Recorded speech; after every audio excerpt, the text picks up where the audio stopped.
മഹാഭാഗവത പുരാണത്തിൽ ഏകാദശ സ്കന്ധത്തിലെ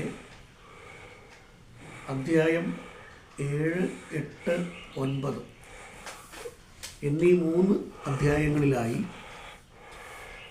വരുന്ന വളരെ ശ്രദ്ധേയവും വിജ്ഞാനപ്രദവുമായ ഒരു ഭാഗമാണ് അവധൂതോപാഖ്യാനം.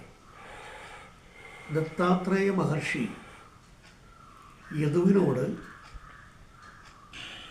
താൻ ഗുരുക്കളിൽ നിന്ന് എന്തൊക്കെയാണ് പഠിച്ചത് എന്ന് ഓരോന്നോരോന്നായി പറയുന്ന അതിസുന്ദരമായ ഒരു ഭാഗമാണ് അവധൂതോപാഖ്യാനം.